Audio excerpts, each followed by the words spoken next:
আলহামদুলিল্লাহ রাব্বিল আলামিন ওয়াসসালাতু ওয়াসসালামু আলা আশরাফিল আমবিয়া ওয়া সাইয়্যিদিল মুরসালিন নবিয়িনা মুহাম্মদ ওয়া আলা আলিহি ওয়া সাহবিহি আজমাইন। আমরা সূরা সাফাতের শেষের দিকে এসেছি ইনশাআল্লাহ। শেষের অংশে তারা বলেছিল যে ওয়াজআলু বাইনাহু ওয়া বাইনাল জিন্নাতি নাসাবা, তারা জিন এবং আল্লাহর সঙ্গে একটা আত্মীয়তার রেহেমের সম্পর্ক কায়েম করেছে। সেটা কি? যে আল্লাহ তাআলা কি করেছেন? আল্লাহ তাআলা জিনদেরকে বিয়ে করেছেন, আর তার সন্তানগুলো হলো ফেরেশতারা, নাউজুবিল্লাহ। এবং এইভাবে নসব তৈরি করেছে আল্লাহ তাআলার সঙ্গে ফেরেশতাদের। আল্লাহ তাআলা কন্যা বানিয়েছে। তো আল্লাহ তাআলা বলেন যে ওয়ালাকাদ আলিমাতুল জিন্নাতু ইন্নাহুম লামুহদারুন, জিনেরা সবাই জানে, তারা সবাই জানে যে তাদেরকে আল্লাহ তাআলার কাছে আসতে হবে, হাজির হবে। তারা এই জাতীয় কোনো ক্লেম কখনো করেনি, এই জাতীয় দাবি তারা কখনো করেনি। যারা জিন তারাই জানে না, আর বাকি এই শয়তানের গোষ্ঠী সেটা আবিষ্কার করেছে। সুবহানাল্লাহি আম্মা ইয়াসিফুন, আল্লাহ কত পবিত্র, এই সমস্ত যা কিছু তারা আল্লাহ সম্পর্কে বর্ণনা করে। কি বলে রব্বুল আলামিন, যিনি সবার সৃষ্টিকর্তা, তার সম্পর্কে এমন অন্যায় কথা আবিষ্কার করা কত বড় জঘন্য অন্যায় হতে পারে। আর এই জিনেরা, শয়তানরা এগুলো মক্কার কোরাইশদের মাথায় ঢুকিয়ে দিয়েছে, সেগুলোকে তারা উচ্চারণ করছে মুশরিকরা। সুবহানাল্লাহি আম্মা ইয়াসিফুন, আল্লাহ কত পবিত্র, যা এই সমস্ত আজে বাজে কথা তারা আল্লাহ তাআলা সম্পর্কিত করে বর্ণনা করে। ইল্লা ইবাদাল্লাহিল মুখলাসিন, তবে দুনিয়ার মধ্যে সবাই না, আল্লাহর কিছু প্রিয় খাঁটি বান্দা আছে, তারা কখনোই আল্লাহ তাআলা সম্পর্কে এরকম কথাবার্তা বলে না। আল্লাহ রাব্বুল আলামিন তাদেরকে সেই তৌফিক দিয়েছেন যে তারা এই সমস্ত, তাদের মধ্যেও, জিনদের মধ্যেও কিছু আছে যারা যুগে যুগে নবীদের অনুসারী ছিলেন, মুসলিম ছিলেন। কারণ আল্লাহ তাআলা দুই জাতিকে সৃষ্টি করেছেন আল্লাহর ইবাদত করার জন্য, তাই না? তো আল্লাহ তাআলা ওমা খালাকুল জিন্না ওয়াল ইনসা ইল্লা লিয়াবুদুন, তাদের সবাই এটা এরকম নয়, কিন্তু তাদের মধ্যে অনেকেই এই কুফরি কালামের মধ্যে, কুফরি কথায়, অন্যায় কথায় এই যোগ দিয়েছিল শয়তানের সাথে। তো তাদের মধ্যে কিছু মুখলিস লোকজন ছিল। এরপরে আসছে যে আল্লাহ রাব্বুল আলামিন বলছেন এখন ফাইন্নাকুম ওমা তা'বুদুন, তোমরা যা কিছু নিশ্চয়ই করো, যেগুলোর ইবাদত করো, এই যে তোমাদের মাবুদগুলো বানিয়েছ, তোমাদের বিভিন্ন রকমের দেবদেবী আছে, তোমরা সবাই মিলে যে সমস্ত বাজে কথা আবিষ্কার করেছ, অন্যায় কথা আবিষ্কার করেছ, এগুলো তোমাদের এক ধরনের কুফরি, শিরক এবং গোমরাহির কথা। এগুলো তোমরা কোনো দলিল, প্রমাণ, কোনো ওয়াহি, কোনো সায়েন্টিফিক এভিডেন্স কিচ্ছু তো নাই, এই সমস্ত কাল্পনিক মিথ্যা কথা আবিষ্কার করে তারা এগুলো ইমান আকীদা তার ভিত্তিতে তৈরি করে নিয়েছে। তোমরা যতই তোমাদের এই শিরককে এত সুন্দর প্যাকেজ করে আবিষ্কার করে লোকদেরকে বোঝাতে চাও, মা আনতুম আলাইহি বিফাতিনিন, তোমরা এটার দ্বারা সবাইকে ফিতনায় নিক্ষিপ্ত করতে পারবে না। তাদের কাছে আল্লাহ রাব্বুল আলামিনের এই নবীরা আসবেন, ওয়াহী বক্তব্য নিয়ে আসবে, তোমাদের এই সমস্ত গাঁজাখুরি বক্তব্য, গল্প দিয়ে তোমরা দুনিয়ার মানুষকে বিভ্রান্ত করতে পারবে না। তো দুনিয়ার মানুষ অনেকে শিরকের মধ্যে থাকলেও এই সমস্ত গাঁজাখুরি গল্প কি বিশ্বাস করে? এগুলো খুব একটা হালে পানি পায়নি, পাবেও না। আল্লাহ তাআলা বলে দিচ্ছেন ইল্লা মান হুয়া সালিল জাহিম, তবে যে ব্যক্তি জাহান্নামে ঢোকার জন্যে একদম রেডি হয়ে আছে, তার খুব শখ, জাহান্নামে যাবেই, সে সিদ্ধান্ত নিয়েছে যা কিছু করলে জাহান্নামে যাওয়া যায় সেগুলোই করবে, তার কপাল খারাপ। কিন্তু ফেরেশতারা বলেন, তাদের কথাগুলো আলোচনা করছেন ফেরেশতারা, যে ওমা মিন্না ইল্লা লাহু মাকামুম মালুম, আমাদের ব্যাপারে এই সমস্ত অন্যায় কথাবার্তা তারা বলে, আমরা আল্লাহর সন্তান থেকে শুরু করে এই বাজে কথা, কিন্তু আমরা তো জানি ওমা মিন্না, আমাদের মধ্যে সবাই, ইল্লা লাহু মাকামুন মালুম, আমাদের সবার জন্যই প্রত্যেকটি লোকের মাকাম নির্দিষ্ট করা আছে। মাকাম অর্থ হলো তার অবস্থান। এই মাকামের মধ্যে বোঝায় যে আমাদের অবস্থানটা কি, আমরা আল্লাহর কন্যা নই, আমরা আল্লাহ তাআলার সৃষ্টি মাখলুক, আল্লাহর বাহিনী, যাদেরকে দিয়ে আল্লাহ অনেক কাজ করান। আমাদের একজনের একই ডিপার্টমেন্টের দায়িত্ব দিয়েছেন। মায়ের পেটে সন্তান 4 মাসে পড়লে তার সেখানে ফেরেশতার দায়িত্ব আছে, মালাকুল মউতের দায়িত্ব আছে। তারপরে মানুষের বৃষ্টি ইত্যাদি আনার জন্য ওয়েদার নিয়ন্ত্রণের দায়িত্ব আছে। এইভাবে করে আল্লাহ তাআলা নির্দিষ্ট দায়িত্ব আমাদেরকে দিয়েছেন। আমরা সব আল্লাহ তাআলার কর্মচারী, আমরা এই কাজ করছি, আমরা তো এগুলো জানি। আর আমাদের ব্যাপারে কি অদ্ভুত কথা তারা বলে, ওয়া ইন্না লানাহনু সাফুন, আর আমরা তো সব করে করে আল্লাহর সামনে দাঁড়াই, তার ইবাদত করি আমরা সব বেঁধে বেঁধে। আমরা কি তাদের এই সমস্ত অন্যায় কাজের মধ্যে আছি কখনো? আমরা তাদের এই সমস্ত কিছুর মধ্যে নেই। আমরা আল্লাহর দাসত্ব করি, গোলামি করি, ইবাদত করি। আমাদের এর চেয়ে বড় কোনো শানের দরকার নাই, থাকার প্রশ্নই আসে না। আমরা সব বেঁধে বেঁধে এত সুন্দর করে দাঁড়াই আল্লাহর কাছে নামাজ পড়ি। আমরা যেভাবে সব করি, তারা আল্লাহর কাছে সব করে আল্লাহর ইবাদত করে। আমি এই বিষয়ে একটা হাদিসে এসেছে, কেন ওমর রাদিয়াল্লাহু আনহু ইদা উকিমাতিস সালাহ ইস্তাকবালান নাসা বিওয়াজহি, যখন নামাজ টাইম হতে ইকামত দেওয়া হতো, ওমর রাদিয়াল্লাহু আনহু যখন খলিফা ছিলেন, তিনি যখন মেইন ইমামতি করতেন, তখন মুসলিম উম্মার যিনি প্রধান রাজধানীর সেন্ট্রাল মসজিদের ইমাম কি হবেন? মুসলিম জাতির যিনি সবচেয়ে বড় নেতা, প্রেসিডেন্ট বলেন আর প্রধানমন্ত্রী বলেন, তিনি মুসলিম সমাজের বড় মসজিদের তিনি হবেন ইমাম এবং খতিব। এটাই ইসলাম, তাই না? নবী করিম সাল্লাল্লাহু আলাইহি ওয়াসাল্লাম পরে সাহাবায়ে কেরাম তাই করেছেন।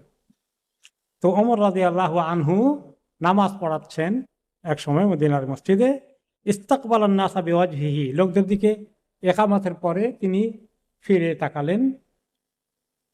সুম্মা ক্বালা আকিমু সুফুফাকুম, তোমরা সবকে সুন্দর করে ঠিক করে দাঁড়াও। ইস্তাউ কিয়ামা, একেবারে সদা একদম সারিবদ্ধ বা এমনভাবে করো যে বরাবর, কারো সামনে পিছনে যেন না হয়, ফাঁক যেন না থাকে, এইভাবে করে দাঁড়াও। ওকে, ইউরিদুল্লাহু তাআলা বিকুম হুদাল মালাইকা, তিনি আরো অ্যাড করলেন যে আল্লাহ তাআলা তোমাদেরকে চান এমনভাবে দাঁড়াতে, ফেরেশতাদের থেকে লেসন নিতে, তারা যেভাবে দাঁড়ায় সেভাবে দাঁড়াও। তারা বলেছে ওয়া ইন্না লানাহনু সাফুন, আমরা সফকে একদম একজনের সঙ্গে একজনের গা লেগে লেগে দাঁড়াই, ফাঁক রাখি না এবং সামনে পিছনে হই না, এমনভাবে আমরা দাঁড়াই। নবী করিম সাল্লাল্লাহু আলাইহি ওয়াসাল্লাম বলেছেন যেভাবে ফেরেশতারা আল্লাহর সামনে দাঁড়ায় তোমরা সেভাবে দাঁড়াও। কাজে আপনি যখন আমাদের দাঁড়াচ্ছেন, মনে করবেন যে আপনি ফেরেশতারা যেভাবে দাঁড়ায় আপনি সেভাবে দাঁড়াচ্ছেন। কত শান আমাদেরকে আল্লাহ দিয়েছেন, ফেরেশতাদের ইবাদতের মতো করে আমাদেরকে ইবাদত করতে বলেছেন। এমনকি উমর রাদিয়াল্লাহু তাআলা আনহু যখন নামাজ ইকামত হতো, শুধু দুই এক কথা বলে ছেড়ে দিতেন না, ইস্তাউ আতাদুলু বলে ছাড়তেন না। কি করতেন? তাআখার ইয়া ফুলান, এই তুমি এই সামনের দিকে আগাইছো, তো পিছনে যাও। তাকাদ্দাম ইয়া ফুলান, আরেকজনকে বলতেন এই তুমি পিছনের দিকে চলে গেছো কেন, সামনে আসো। তিনি এরকম করে এত সিকিউর করতেন, এত নিশ্চিত করতেন। সুম্মা তাকাদ্দামু ফায়ুকাব্বির, অতঃপর তিনি সামনে ইমামের জায়গায় দাঁড়িয়ে তারপরে ঠিক মতো দাঁড়িয়ে এরপরে তাকবীর তাহরিমা আল্লাহু আকবার বলতেন। তাহলে নামাজ পড়ানোর কাজে ইমামদের রেসপন্সিবিলিটি কি পরিমাণ আছে, তাই না? তা আমাদের দেশে কোনো কোনো মসজিদে, ঢাকা শহরে দেখেছি, বলে মুয়াজ্জিন বলে সব দুরস্ত করেন, সব সোজা করেন। এই মুয়াজ্জিনের ডিউটি না, ডিউটি কার? ইমামের ডিউটি। সুবহানাল্লাহ। হ্যাঁ, তো কোনো কোনো জায়গায় এই দুই একটা টান দিয়ে বলে আর কি, কিন্তু কে কার কথা শুনে? হ্যাঁ, এই জন্য নবী করিম সাল্লাল্লাহু আলাইহি ওয়াসাল্লাম, সাহাবায়ে কেরাম, খোলাফায়ে রাশিদিন, সালফে সালেহিন নিয়তি করতে না, দরকার হলে 2-1 মিনিট 2-3 মিনিট যাক, সব সোজা হলো কিনা। এবং বেলাল রাদিয়াল্লাহু আনহুকে রাসূলুল্লাহ সাল্লাল্লাহু আলাইহি ওয়াসাল্লাম বলছেন যে বর্ষা দিয়ে মেপে দেখো সবার এই সিনা বরাবর আছে কি নাকি আগে পিছে আছে। এখন একটা প্রশ্ন আসে, আমাকে কয়েকদিন আগে একজন বলেছেন যে এখন আমাদের এখানে তো কারো পা বড়, কা পা ছোট ছোট, এখন সামনে ঠিক করবে না পেছনে ঠিক করবে? এইটার জবাব পাওয়া যায় ওই হাদিসের মধ্যে, যে রাসূলুল্লাহ সাল্লাল্লাহু আলাইহি ওয়াসাল্লাম বেলাল রাদিয়াল্লাহু আনহুকে বলেছেন যে সবার সিনা বরাবর আছে কিনা মেপে দেখো। তাহলে এটার দ্বারা এখন পা দেখতে হবে, সামনেটা দেখতে হবে না পিছনের দিকে দেখতে হবে? এখন এই হাদিস দ্বারা বোঝা যায় যে বুক সিনা যেন বরাবর থাকে, সিনা যেন বরাবর থাকে, সিনা যেন আগ পিছ না হয়। তাহলে এটা একটা আমরা আনসার পাচ্ছি হাদিসের মধ্যে এই প্রশ্নের, সামনের দিকটা ঠিক করা। আর পিছনে যদি দেখা যায় না, পিছনে কেমনে বরাবর করবেন, এমনি করে দেখতে হবে ঠিক হলো কিনা, এই ঠিক হলো কিনা। কিন্তু সামনে দেখা তো সহজ, কাজে প্র্যাকটিক্যালি এটাই ব্যাখ্যা হওয়া উচিত। যদিও হাদিসে এসেছে যে তোমাদের আঙ্গুলে মানে পায়ের গোড়া গোড়ায় লাগাও, অর্থাৎ যেন এমন না হয়ে যায় যে আপনার এই ফাঁকটা এত বেশি না হয়ে যায় স্বাভাবিক পায়ের অবস্থায়, যে কারোটা আগে কারোটা পিছনে, এরকম যেন না হয়। কিন্তু সামনে ঠিক রাখতে গিয়ে যদি একটু ব্যাস কম হয়ে যায়, দুইটা তো পারা যাবে না। এখন কারো পাওকে লম্বা পাওকে কেটে ছোট করবো নাকি আমরা? একদিকে ঠিক করতে কিন্তু আরেকদিকে ব্যাস কম হবে, তাই না? তাহলে এই যে সুন্দর কথা, ফেরেশতারা বলছেন আমরা সব বেঁধে বেঁধে নামাজ পড়ি, আলহামদুলিল্লাহ। আর আমাদের ইবাদতটা কত সুন্দর ইবাদত, এভাবে যে দাঁড়াই, পৃথিবীতে কোন জাতিকে আল্লাহ এই ইবাদত নসিব করেছেন? এত সুন্দর করে দাঁড়িয়ে আল্লাহর কাছে রুকু সেজদা করা, ইমামকে এভাবে অনুসরণ করা, সুবহানাল্লাহ। এই উম্মতে কি সুন্দর এই সিস্টেম আমাদের মধ্যে, একে অপরের সঙ্গে গায়ে লাগে লেগে দাঁড়ানোর মধ্যে ফিজিক্যাল যেমন আছে, আন্তরিকভাবেও ওনারে দেখতে পারি না, কিন্তু উনি আমার পাশে দাঁড়িয়েছে, এখন কি করি? তো ফিজিক্যালি ঠিক রাখছে, কিন্তু আসলে তো দেখতে পারি না, তো কেমন হলো? মন থেকে সরাইতে হবে, আল্লাহ আমরা একসঙ্গে নামাজ পড়তেছি, ওনার সঙ্গে আমার জায়গা জমি নিয়ে ঠেলাঠেলি হয়েছে, মতামত নিয়ে অসুবিধা হয়েছে, তারপরেও আমরা এটা ভুলে যাই, তাই না? আমরা পাশে দাঁড়িয়েছি। তা এই জন্য আরেকটি হাদিসে রাসূলুল্লাহ সাল্লাল্লাহু আলাইহি ওয়াসাল্লাম বলেছেন, লা তাখতালিফু বা তাখতালিফা কুলুবুকুম, তোমরা এই আগে পিছনে ফাঁক ফুক রেখে এমনি যার মত খুশি তেমনি করে দাঁড়াও, এরকম করো না ফিজিক্যালি, তাহলে তোমাদের অন্তরের মধ্যে আল্লাহ তাআলা ইখতিলাফ ঢুকিয়ে দিবেন, পার্থক্য ঢুকিয়ে দিবেন, বিচ্ছিন্নতা ঢুকিয়ে দিবেন, তোমাদের মধ্যে ইত্তেহাদ থাকবে না। তো উম্মতের ইত্তেহাদ আসবে কেমনে? নামাজের মধ্যে ইত্তেহাদ নাই। এখানে আমরা এই ফাঁক ফোকর তৈরি করে দিয়ে দূরত্ব বজায় রেখে চলি, এই জন্য অন্তরের মধ্যেও দূরত্ব চলে আসে।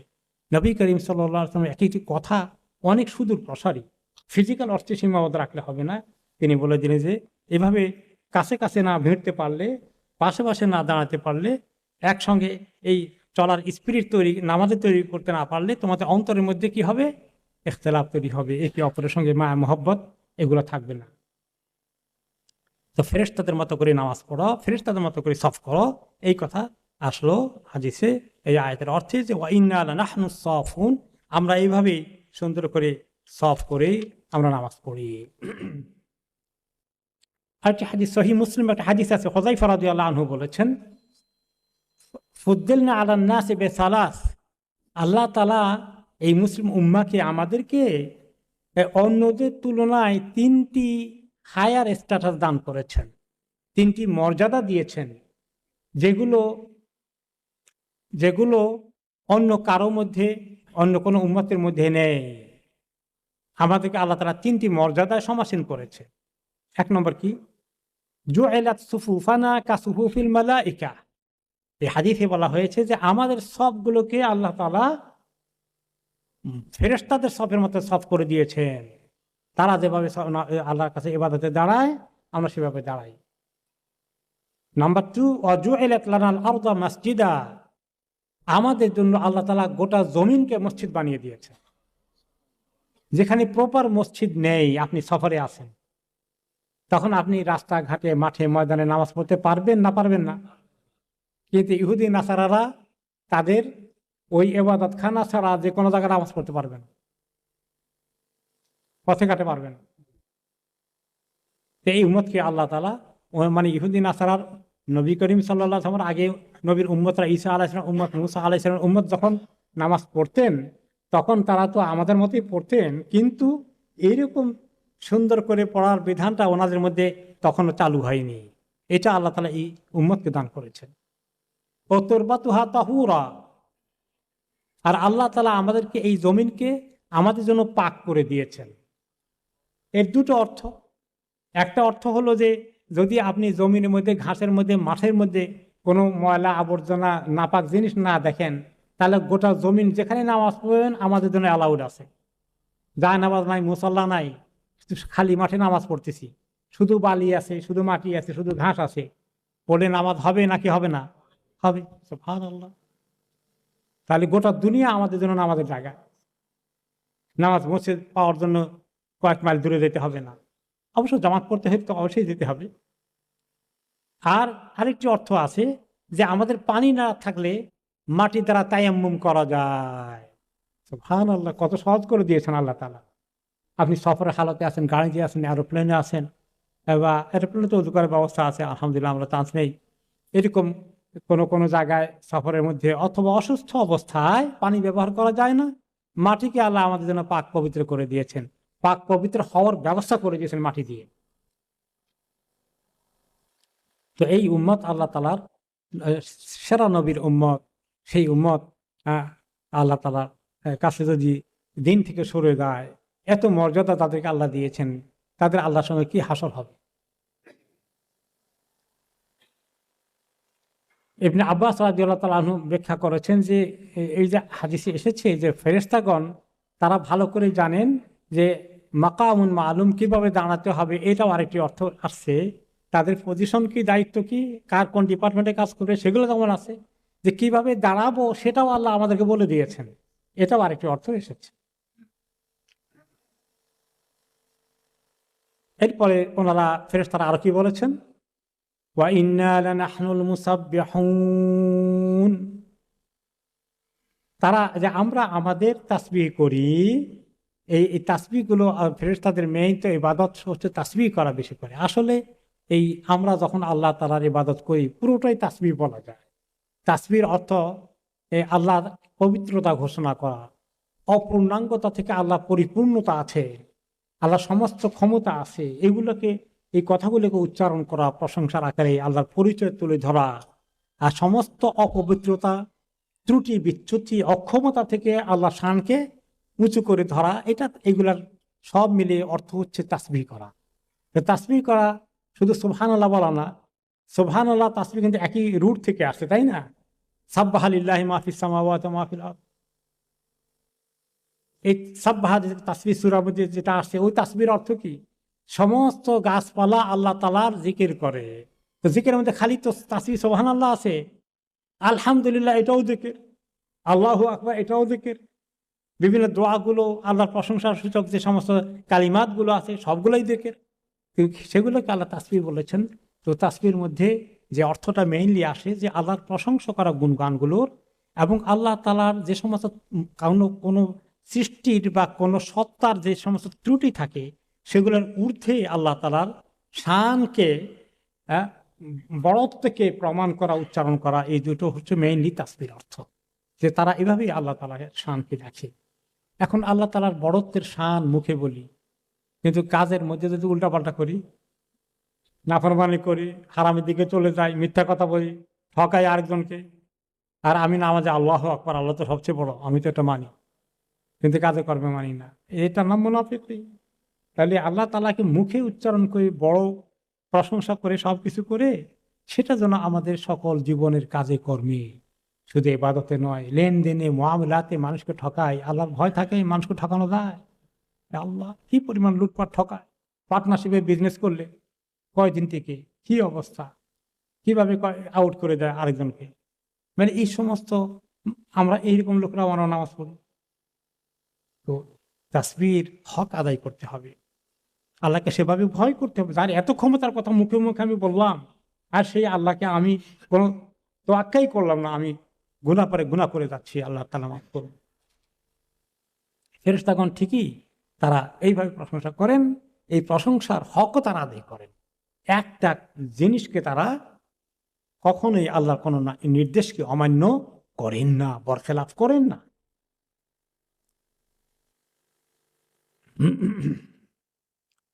এরপরে আল্লাহ তাআলা বলছেন যে ওয়াইন কানু লায়াকুলুনা লাউ আন্না ইদানা যিকরাম মিনাল আউয়ালিন, ফেরেশতাদের প্রসঙ্গ পরে আল্লাহ তাআলা বলেন, যদিও এই মক্কাবাসী তারা অনেক বলতো আগে, কি বলতো? লাউ আন্না ইনদানা যিকরাম মিনাল আউয়ালিন, আমাদের কাছে যদি পূর্ব জামানার লোকদের আসল কোনো জিকির থাকতো, তাদের কাছ থেকে পাওয়া কোনো লেসন থাকতো, কিতাব থাকতো, যেভাবে তাওরাত এবং জাবুর আছে, তাওরাত আছে ইহুদিদের কাছে, তারপর ইঞ্জিল আছে খ্রিস্টানদের কাছে। মক্কাবাসী বলে আমাদের কাছে কোনো কিতাব নাই, আমরা তো আপনি বিভিন্ন অনেক ধর্মকর্ম কাজ করি, কি ধর্মকর্ম করে এটা তো বুঝিনি। কিন্তু আবার যে আমাদের কাছে কিতাব টিতাব নাই, তাদের মতে কিতাব থাকলে, ঐশী কিতাব ঐশী গ্রন্থ থাকলে আমরা অবশ্যই এটাকে খুব সিরিয়াসলি আমল করতাম, কিন্তু আমাদের নাই। তারা আবার ইহুদি হতে চায় না, খ্রিস্টানও হতে চায় না, তাদের কিতাবও নিতে চায় না। খুব তাদের মনে মনে আশা, আমরা তো ইব্রাহিম আলাইহিসসালামের উত্তরসূরি, এর ওনার খবর তো তারা সবাই জানে, যদিও শিরকের থেকে চলে গেছে শিরকের দিকে। তো বলতো আমাদের কাছে এরকম আল্লাহর কাছ থেকে কোনো লেসন থাকলে, কিতাব থাকলে, ওয়াহিদ এর কথা থাকলে আমরা অবশ্যই মানতাম। লাকুন্না ইবাদাল্লাহিল মুখলাসিন, তাহলে আমরা একেবারে আল্লাহর বাছাই করা বান্দা হয়ে যেতাম, এত সুন্দর করে আল্লাহর ইবাদত করতাম। তো আল্লাহ তাআলা বলেন এগুলো তারা বললো, তো আমি তাদের মধ্যেই রসুল পাঠালাম। তারপরে কি হলো? ফাকাফারু বিহি ফাসাউফা ইয়ালামুন, তারা ওই নবী যখন নাজিল হলে ইকরা বিসমি রাব্বিকাল্লাযী খালাক, হ্যাঁ, যে এক আল্লাহর ইবাদত করো, লা ইলাহা ইল্লাল্লাহ, কুলু লা ইলাহা ইল্লাল্লাহ তুফলিহুন, শুধু বলো আল্লাহ ছাড়া কোনো মাবুদ নাই, কামিয়াব হয়ে যাবা। তারা বলে ইয়া আল্লাহ, কয় কি খালি একজন মাবুদ? আজালাল আলিহাতা ইলাহান ওয়াহিদা ইন্না হাযা লাশাইউন উজাব। আরে কি বলে মুহাম্মদ, আমাদের এতগুলো মারতে 360টা, তা তো মাঝে মধ্যে টানটানি পড়ে। আর এখন তারা বলে যে এই সমস্ত মাবুদ কিচ্ছু নাই, একজন মাত্র মাবুদ। আশ্চর্য কথা, ইন্না হাযা লাশাইউন উজাব, অদ্ভুত কথা বলে মুহাম্মদ। আর একটু তারা এর আগে বলা বলি করেছিল আমাদের কাছে কিতাব থাকলে সেটাকে সুন্দর করে ফলো করতাম, এখন এই কিতাবকে আর ফলো করতে রাজি না। ফাকাফারু বিহি ফাসাউফা ইয়ালামুন, কুফরি করে ফেললো, অস্বীকার করলো, আর তারা অচিরেই জানবে যে তাদের করুণ পরিণতি কি হতে যাচ্ছে। তারা আরো অনেক বলেছে, কয়েক আয়াতে আল্লাহ তাআলা সেটা বলেছেন।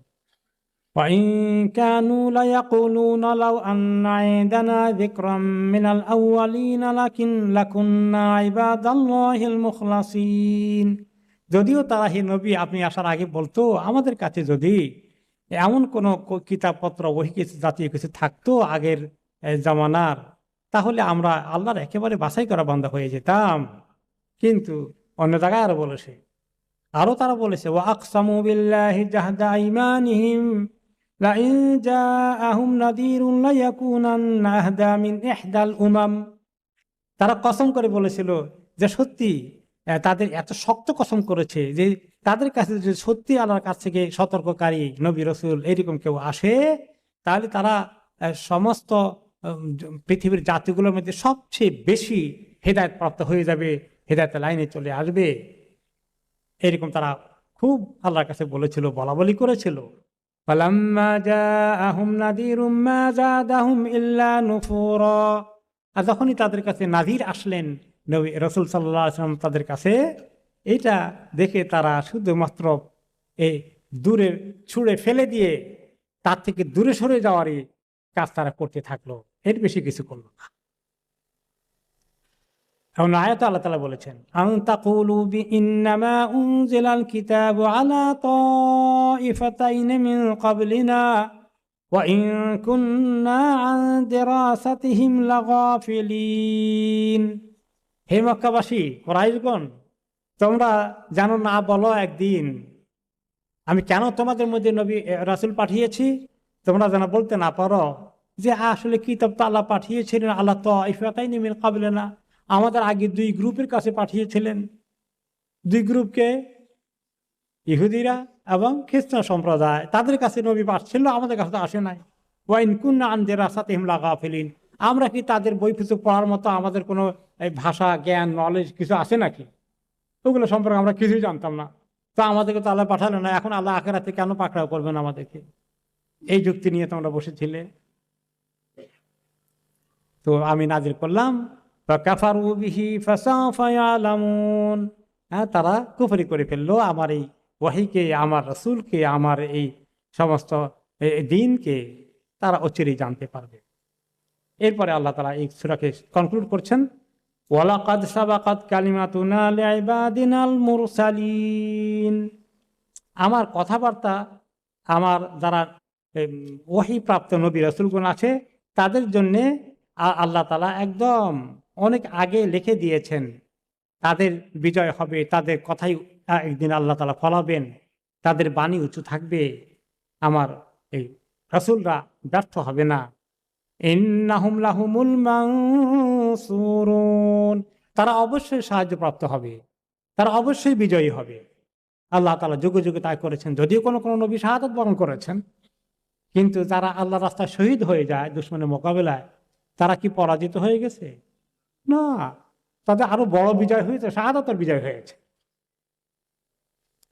ফাতাওয়াল্লা আনহুম হাত্তা হিন, হে নবী, আপনি তাদের ব্যাপারটা নিয়ে এত মাথা ঘামিয়ে এত দুশ্চিন্তাগ্রস্ত হয়ে থাকবেন না।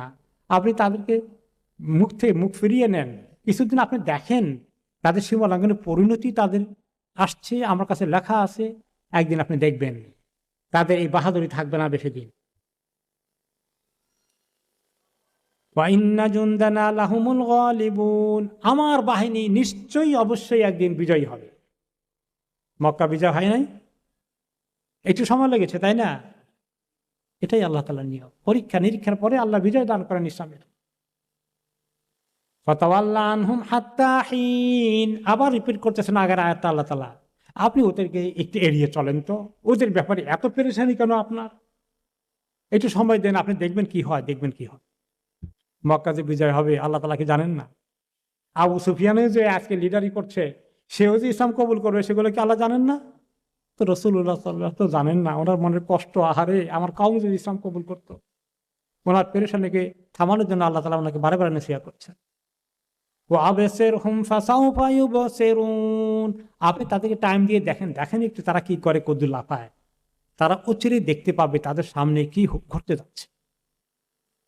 আফাবিআযাবিনা ইস্তাজিলুন, তারা কি আমার আযাব সম্পর্কে খুব তাড়াহুড়া করে? তারা বারবার বলতে, হে মুহাম্মদ, তুমি না বলছিলে আল্লাহ তাআলা নাফরমানি করলে আল্লাহ আযাব দিয়ে কিন্তু তোমাদেরকে ধ্বংস করে দিতে পারেন। তো কবে সেটা? কই কই কয় বছর ধরে বলে আসছ, কিসের তোমার আযাব? আমরা তো নাফরমানি করেই যাচ্ছি, তোমার দুশমনি করেই যাচ্ছি, তোমার আল্লাহ কিছু করছে? খামাখা তুমি এই ভুল ধারণা থেকো না মুহাম্মদ, তোমার আল্লাহ তোমার জন্য কিছু করবে টরবে না। তোমার আল্লাহ আমাদের পক্ষেই আছে। বাতিল যে আছে সেও নিজেকে মনে করে আল্লাহ তার পক্ষে আছে, নাউজুবিল্লাহ। দিনের দুশ্মনী করে তারপরে বলতে আল্লাহ আমার সাথে আছে। এরকম লম্বা গলায় সন্ত্রাসী লোকেরাও মাঝে মধ্যে এরকম কথা বলতে শোনা যায়, তাই না? যে ইনশাআল্লাহ আল্লাহ আমাদের পক্ষে আছে, নাউজুবিল্লাহ। তো আল্লাহ তাআলা বলেন তাড়াহুড়া করে, তাই না? আমার আযাব দিতে দেরি করলাম, সুযোগ দেই। আর তারা বলে যদি আমার আযাব চলে আসে তখন কি অবস্থা হবে তাদের? তারা কি জানে কি কথা তারা বলে? আমি যদি তাদের কথা অনুযায়ী সঙ্গে সঙ্গে অ্যাকশন নেই, তাদের কি করুণ পরিণতি হতে পারে? আল্লাহ তাআলা অ্যাকশন না নেওয়ার কারণে এই মক্কাবাসীরা ইসলাম কবুল করেছে কিনা? ইয়াদখুলুনা ফি দীনিল্লাহি আফওয়াজা, মক্কা বিজয়ের পরে আর দেরি করেছে, তারা তাড়াহুড়ো করছে। আমার আল্লাহ তাদেরকে সময় দেওয়ার কারণে বেঁচে গেছে। তা আল্লাহ তাআলা বলেন যদি আমি তাদের কথা অনুযায়ী এখনই অ্যাকশন নেই তাহলে কি হবে?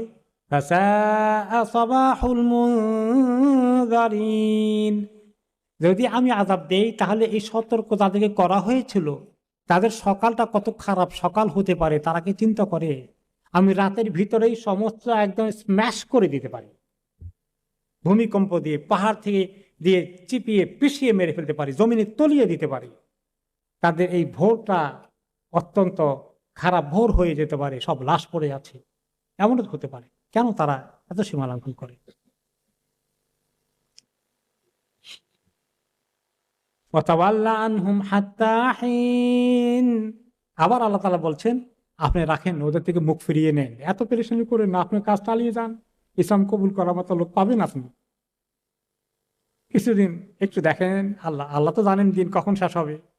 মক্কা বিজয়তে বেশি বাকি নাই। আল্লাহ তাআলা তো সব অ্যাডভান্স অঙ্ক করে ভিজিয়ে দিচ্ছেন না, সব বুঝিয়ে দিলে তো আর নবী করিম সাল্লাল্লাহু আলাইহি সাল্লাম তো বসে থাকবেন, তা আল্লাহ যেন সব ঠিক করে দেওয়ার দরকার নেই, তাড়াহুড়া করা। মুসলমানরা তাই বসে থাকবে, আল্লাহ করে দিলে আমাদের দরকার কি? তো আল্লাহ তাআলা সেটা ইশারা দিচ্ছেন যে অল্প সময় একটু ধৈর্য ধরেন, একটু মুখ ফিরিয়ে নেন, আপনার পজিটিভ কাজ চালিয়ে যান। ইসলামের দুশ্মনরা যখন খুব দুশ্মনী করে, এই যে বিভিন্ন দেশকে নিয়ে জালিমরা, মুশরিক শক্তি মুসলিম দেশগুলোকে পকেটে ঢোকানোর জন্য কি করতেছে, তাই না? এগুলো দেখে কি খুব ভালো লাগে না খারাপ লাগে? আমাদের খুব খারাপ লাগে। আর মুসলিমদের মধ্যে মুনাফিক পাওয়া যায় তাদের সাহায্য করার জন্য, তাই না? ডেকে নিয়ে আসার জন্য। তো অনেক কষ্ট লাগে। তো এই সাহাবায়ে কেরামের অনেক কষ্ট হয়েছে, নবী করিম সাল্লাল্লাহু আলাইহি ওয়াসাল্লামের কষ্ট হয়েছে। তো আল্লাহ তাআলা বলেন একটু টাইম দেন, আমি সব দেখতেছি। কিভাবে আল্লাহ ধরেন, কেমনে ধরেন, আল্লাহ তাআলা আখেরি জমানায় দেখাই দেন না। সুবহানাল্লাহ। কে কল্পনা করে আল্লাহ কেমনে জালিমকে কোনখান দিয়ে ধরবে?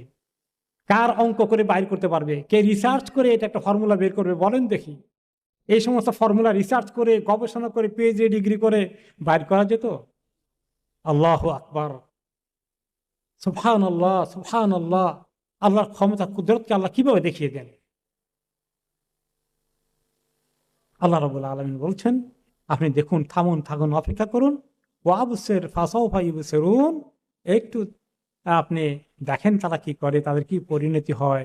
তারা অচিরেই দেখতে পাবে তাদের করুণ পরিণতি। এরপরে আল্লাহ তাআলা বলেন যে শেষ আয়াতের মধ্যে, শেষ 3টি আয়াতে, যেটা আপনারা অনেক ওয়াজ মাহফিল শেষের দিকে শুনেন, সুবহানা রাব্বিকা রাব্বিল ইজ্জাতি আম্মা ইয়াসিফুন। এই সূরার কনক্লুশন করতেছেন আল্লাহ তাআলা। কত পবিত্র আল্লাহ তাআলা, রব্বুল ইজ্জাত, সমস্ত শক্তি, ক্ষমতা, মর্যাদা, সম্মানের যিনি অধিকারী। এমন রবের সম্পর্কে তারা যে বাজে অন্যায় কথাবার্তা বলে, যে আল্লাহর কত শরীক আছে, লাব্বাইক লা শারীকা লাকা লাব্বাইক, তাই না? তারা বলে যে লাব্বাইক লা শারীকা লাকা ইল্লা শারীকান হুয়া লাকা, যে আল্লাহ আপনার তো কোনো শরীক নাই, তবে যেগুলো আপনি ঠিক করে রেখেছেন এগুলো ছাড়া আর কোনো শরীক আপনার নাই। এই তালবিয়ার মধ্যে শিরক ঢুকাই দিয়েছে। আপনার তো কোনো শরীক নাই, তবে যেগুলো আপনি ঠিক করে নিয়েছেন শরীক হিসাবে, সেগুলো তো আছেই। জঘন্য কথা। তো আল্লাহ তাআলা বলেন আবার যে আম্মা ইয়াসিফুন, এই সমস্ত খারাপ কথা, আল্লাহর অংশীদার বানায়, আল্লাহর সন্তান বানায়, আল্লাহর এই জাতীয় কত কিছু তারা বলে, এগুলো থেকে আল্লাহ কত ঊর্ধ্বে উঁচু শান। সুবহানাকা ইয়া রব। ওয়া সালামুন আলাল মুরসালিন। আর যারা যুগে যুগে নবীগণ, শুধু নবী মুহাম্মদ সাল্লাল্লাহু আলাইহি ওয়াসাল্লাম নয়, সকল যুগের সমস্ত নবীগণ এই পৃথিবীর মধ্যে কাফের শক্তি, মুনাফিক শক্তির সঙ্গে লড়াই করে করে তাদের দ্বীনের এই দাওয়াতকে পৃথিবীতে প্রতিষ্ঠা করে গিয়েছেন। কোন নবী বিনা চ্যালেঞ্জের দুনিয়া থেকে চলে যাননি। হ্যাঁ, কোরআনের কত আয়াত এসেছে, যখনই কোন নবী রাসূল নাজিল করেছি তখনই তার জন্য দুশমনরা দুশমনি করতে তৈরি হয়েছে। সমস্ত নবীদেরকে তাই করতে হয়েছে। এই জন্য এত নবীর কাহিনী কেন বারে বারে আল্লাহ তাআলা বলেছেন আমাদের নবীজি সাল্লাল্লাহু আলাইহি সাল্লামকে সান্ত্বনা দিতে, দেখেন আপনি হতাশ হবেন না। সব নবীরা এগুলো চ্যালেঞ্জ মোকাবেলা করেছে, আপনাকে মোকাবেলা করে টিকে থাকতে হবে। ওয়াল আকিবাতু লিল মুত্তাকিন। আর সর্বশেষ পরিণতি হবে কার পক্ষে? মুত্তাকিদের পক্ষে। তাদেরই জয় জয় হবে, আল্লাহর জয়গান হবে, তাদেরই আল্লাহ রাব্বুল আলামিন বিজয় দান করবেন। তো সমস্ত মুরসালিন, সমস্ত নবী রাসূলগণ, তাদের প্রতি সালাম, আল্লাহ রাব্বুল আলামিন তাদেরকে সালাম দিয়েছেন। তো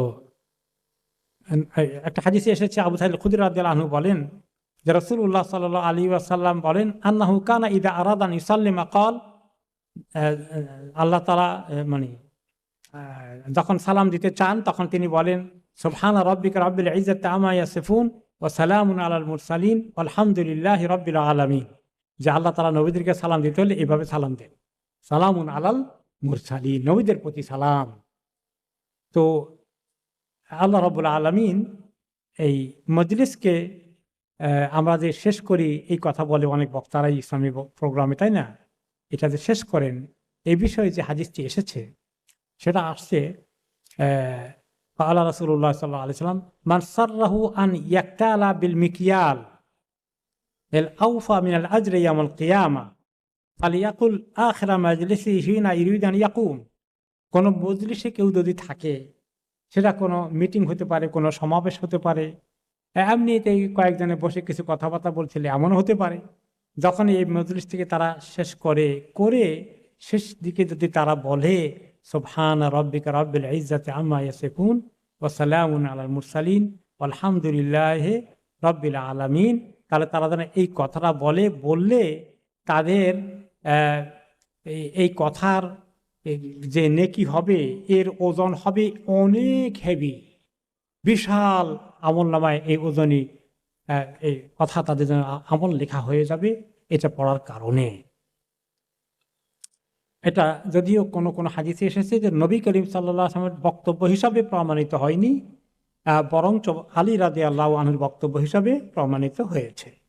সাহাবীদের বক্তব্য কোনো কোনো সময় ওনারা নবী করিম সাল্লাল্লাহু আলাইহি ওয়াসাল্লামের রেফারেন্স দেন না, অনেক সময় রেফারেন্স না দিয়ে বলেন এটা হতে পারে যে ওনার নিজের কথা বা হতে পারে স্বয়ং রাসূলুল্লাহ সাল্লাল্লাহু আলাইহি ওয়াসাল্লাম কাছ থেকে শুনেছিলেন কিন্তু হাদিসের আকারে রেওয়ায়েত করে রেফারেন্স দিয়ে বলেননি, তাও হতে পারে, এভাবেই সম্ভাবনা রয়েছে।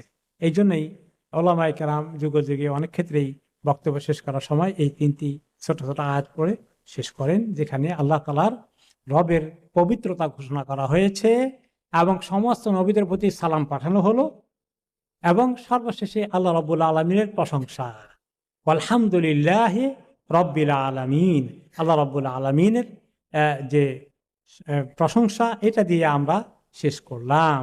ইবনে কাসির রাহমাতুল্লাহ আলাইহি বলেন ওয়াকাদ আফরাদতু লাহা জুজআন আলা হিদা, আমি এক সময় তিনি বলেন যে আমি এইটার উপরে আলাদা করে একটা চটি পুস্তিকা লিখেছি, সেটা অবশ্য আমার নজরে পড়ার সুযোগ হয়নি।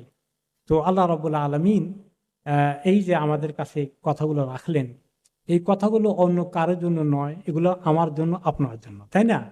প্রতিটি কথাকে আমরা সেভাবে গ্রহণ করি যে অন্য কারো দিকে দিলাম যে তার জন্য এগুলো নাজিল হয়েছে, তোমার জন্য এগুলো চ্যালেঞ্জ, তোমার জন্য এগুলো হোক না। আসলে আল্লাহ তাআলা চান আমরা আমাদের কোনো খাসলত কোনো কিছু যেন এই জাতীয় লোকদের মতো না হয়, আমরা যেন আল্লাহ খাঁটি বান্দা হতে পারি, আল্লাহ তাআলার দিনকে নিয়ে আমরা যেন ফিকির করি যেভাবে আম্বিয়া কেরাম ফিকির করেছেন। এই উম্মতকে আল্লাহ তাআলা দিনের দায়িত্ব দিয়ে গিয়েছেন, এই দিনকে কিভাবে দুনিয়ার মধ্যে পৌঁছিয়ে দেওয়া যায়, সকল জায়গায় মানুষকে দিনদার বানানো যায়, এই সব কিছু এই পেরেশানি আমাদেরকে রেখে গিয়েছে, তাই না?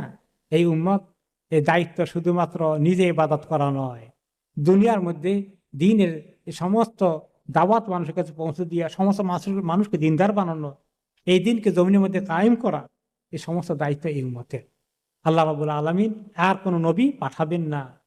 এই জন্য কুনতুম খায়রা উম্মাতিন উখরিজাত লিন-নাস তা'মুরুনা বিল মা'রুফ ওয়া তানহাউনা আনিল মুনকার ওয়া তু'মিনুনা বিল্লাহ।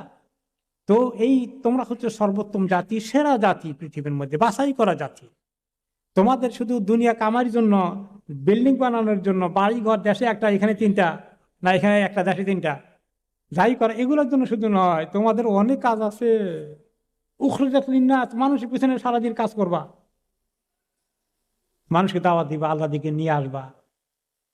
হ্যাঁ, তা'মুরুনা বিল মা'রুফ ওয়া তানহাউনা আনিল মুনকার, মুনকার কাজ থেকে মানুষকে সরিয়ে নিয়ে যাবা। ওয়া তু'মিনুনা বিল্লাহ, আল্লাহর প্রতি ঈমানকে মজবুত করে টিকে থাকবা। ওই কাজ করার জন্য আল্লাহ তাআলা আমাদেরকে বাছাই করেছেন এবং বলেছেন তোমরা খায়রে উম্মাহ, সর্বশেষ সেরা উম্মত, তোমরা সর্বশ্রেষ্ঠ উম্মত তোমরা। তো এটা টাইটেল নিয়ে ঘুরলে হবে শুধু? সুবহানাল্লাহ, এর দাবি পূরণ করতে হবে। আগে আমি সুন্দর করে আল্লাহর খাঁটি বান্দা হব, আমার সঙ্গে আল্লাহ সম্পর্কটা যেন এমন পর্যায়ে হয় যে যেখানে কোনো ফাঁক ফোকর নেই, আমি আল্লাহর কাছে সেই মানের মুত্তাকি হওয়া দরকার। তারপরে আমার পরিবার পরিজনকে কু আনফুসাকুম ওয়া আহলিকুম নারা, এরপরে তা'মুরুনা বিল মা'রুফ ওয়া তানহাউনা আনিল মুনকার, সমস্ত মানুষের পিছনে আমি কাজ করব। 3টা লেভেল, আমার ব্যক্তিগত আমল সবার আগে, ঠিক কিনা? তারপরে আমাকে তৈরি করতে হবে, সময় দিতে হবে কোনটার জন্যে? পরিবারের জন্যে। তারপরে সময় দিতে হবে বাইরের মানুষগুলোকে দিনের দিকে আনার জন্য। এই অর্ডারটা যদি লঙ্ঘন করে ফেললি, কেউ যদি উল্টা করে যে বাইরের গুলো আগে বেশি করে করি, পরিবার পরে দেখা যাবে, ঠিক আছে? আর যে পরিবারের সবাইকে ঠিক করি, আমারটা পরে দেখা যাবে, আমি এত সকাল আমলের দিকে আসতেছি না, ঠিক আছে? হ্যাঁ, সিরিয়াল ঠিক রাখতে হবে। তাহলে আমাদের যে সময় দেই আমরা দিনের জন্য, সবচেয়ে বেশি সময় আমার সঙ্গে আল্লাহর সঙ্গে রাখতে হবে, ঠিক কিনা? এরপরে আমার পেরেশানি সবচেয়ে বেশি থাকবে বাইরের মানুষটার আগে কার জন্যে? ফ্যামিলির জন্য। গোটা দেশের আমি ঠিক করে ফেলাম, আমার ফ্যামিলির খবর নাই, হবে ন? তাহলে আমরা এগুলোর ক্ষেত্রে অনেক সময় আমাদের এই প্রায়োরিটির কমতি হয়ে যায় আমাদের সিরিয়াল ঠিক থাকে না, কিন্তু শেষে দেখা গেলো যে আলহামদুলিল্লাহ আমি অন্য কয়েকজনকে দিনই দাওয়াত দিয়ে ভালো কাজ করে ফেলছি, কিন্তু আমার পরিবারে আগুন লেগে গেছে, আল্লাহ মাফ করুন, সর্বনাশ ঘটে গেছে। এই জন্য আল্লাহ তাআলা যে লাইনে আমাদেরকে গুরুত্ব দিয়েছেন, এই গুরুত্বটাকে আমি আল্লাহর তুলনায় বেশি করে ভালো করে পরিবর্তন করে ভালো করে কিছু করতে পারবো না। আমাকে আগে কু আনফুসাকুম ওয়া আহলিকুম নারা, এইখানে যদি গলত হয়ে যায়, আমি যদি জাহান্নামের আগুন থেকে না বাঁচতে পারি, কিসের আমি দিনের জন্য জান দেব? আমার পরিবার ঠিক করতে পারি নাই, আর আমি দুনিয়ার মানুষের জন্য সারা দুনিয়ার জন্য জান দিয়ে ফেলতেছি, দিন কায়েমের জন্য হবে না। তাহলে আমি বলতেছি না যে সবাই করে এরকম, নো, কিন্তু আমাদের কোনো জায়গায় আমি নিজে দেখতে হবে যে আমার প্রায়োরিটির অসুবিধা আছে কিনা। এখন মুশকিল হয়ে গেল যে যারা বিভিন্ন দায়িত্ব পালন করে তাদেরকে এমনভাবে মানুষের টানে, এখন তাদের পরিবারকে অভিযোগ করে, হ্যাঁ সমাজে বাইরে বেশি দিচ্ছেন, ঘরের খবর কি। এখানে আল্লাহ তাআলা যেন আমাদেরকে ঠেকিয়ে না ফেলেন, যেন আমাদেরকে আল্লাহ সেই তৌফিক দান করেন যেন আমি নিজেরটাকে যখন মিস না করি, আমার পরিবারেরটা হক মিস না করি, এবং বাকি লিন্নাস অন্য মানুষের জন্য আল্লাহ তাআলা আমাদের দায়িত্ব দিয়েছেন সেগুলো যেন পালন করতে পারি, এবং যেখানে যত রকম এমফাসাইজ আল্লাহ তাআলা দিয়েছেন কোনো রকমে আমি যেন আমার মতো করে তৈরি না করে ফেলি কিছু, আল্লাহ এবং যেভাবে চান আমার কাছে সেভাবেই যেন আমরা গড়ে ফেলতে পারি। এরপরে তো এগুলো দিয়েও মজলিস শেষ করা যায়। সুবহানা রাব্বিকা রাব্বিল ইজ্জাতি আম্মা ইয়াসিফুন ওয়া সালামুন আলাল মুরসালিন আলহামদুলিল্লাহি রাব্বিল আলামিন। এটা আসছে কোন কোন সাহাবী বলেছেন এটা দিয়ে মজলিস শেষ করতে, কিন্তু আরো বেশি করে যেটা আসছে মজলিস বৈঠক সভা শেষ করার জন্য, সেটা অনেক সুন্দর দোয়া আমরা অনেকেই মুখস্থ করেছি, তাই না? সেটা কি? সুবহানাকা আল্লাহুম্মা ওয়া বিহামদিকা তাবারাক সুবহানাকা ওয়া বিহামদিকা আশহাদু আল্লা ইলাহা ইল্লা আনতা আস্তাগফিরুকা ওয়া আতুবু ইলাইক। এটা একেবারে খুব জরুরি, কারণ এটা বাদ দিয়া বাকিগুলো এডিশনাল, এটা হলো মূলটা। সুবহানাকা আল্লাহুম্মা ওয়া বিহামদিকা আশহাদু আল্লা ইলাহা ইল্লা আনতা আস্তাগফিরুকা ওয়া আতুবু ইলাইক। যে কোনো বৈঠকে এটা দিয়ে শেষ করা, এমনকি পারিবারিক বৈঠকও এটা দিয়ে শেষ করা। তারপরে যে কোনো ছোটখাটো মজলিস এটা দিয়ে শেষ করা, বড় মজলিসও এটা সাথে সাথে উচ্চারণ করা খুবই ভালো। এটা সুন্দর একটি আমল। নবী করিম সাল্লাল্লাহু আলাইহি ওয়াসাল্লাম এটাকে বলেছেন কাফফারাতুল মাজলিস। কাফফারাতুল মাজলিসের অর্থ কি? এই দোয়া যদি পড়ি তাহলে মসজিদের মধ্যে যা কিছু গুনাহ খাতা করেছিলাম, কমপক্ষে সগীরা গুনাহগুলো, এগুলোর কাফফারা আদায় হয়ে যাবে, এগুলোকে আল্লাহ তাআলা মুছে দেবেন, মাফ করে দিবেন। এত ফজিলত এই দোয়া। ঠিক আল্লাহ রাব্বুল আলামিন আমাদেরকে সূরা সাফফাতের এত সুন্দর শিক্ষাগুলো আমল করার তৌফিক দান করুন। বিশেষ করে নামাজ পড়তে আসলে আমরা যেন সব ঠিক করি, ফেরেশতাদের মতো মালায়েকাদের মতো সবগুলো ঠিক করতে পারি, এটা খেয়াল করতে হবে। কিছু মানুষ একেবারে গাফেল থাকেন এই ব্যাপারে, একটু আগে একটু পিছনে অনেক ফাঁক রেখে রেখে এইভাবে যে আমরা নামাজ পড়ি, এরকম কিন্তু এটা আল্লাহর কাছে অনেক অপছন্দনীয় নামাজ হয়ে যাবে। আমরা চাই আমাদের নামাজটাকে আল্লাহ অপছন্দ করুক না। আল্লাহ রাব্বুল আলামিন আমাদেরকে তৌফিক দান করুন। আর এই সাফফাত থেকে এই আজকের আয়াতে যেখানে আসছে সেখান থেকে এই সূরা নাম করা হয়েছে আস-সাফফাত। আগামী সূরাটা হচ্ছে আমাদের সূরা সদ। হ্যাঁ, সদ নামে সূরা যে একটা অক্ষর আছে, সে অক্ষরের নামে এই সূরা রাখা হয়েছে। যেভাবে আলিফ লাম মিম, আলিফ লাম র, নুন, ওয়াল কালাম এভাবে করে আসছে, এরকম সদ দিয়েও একটা সূরা শুরু হয়েছে, সেটা আমরা আগামী সপ্তাহে শুনবো।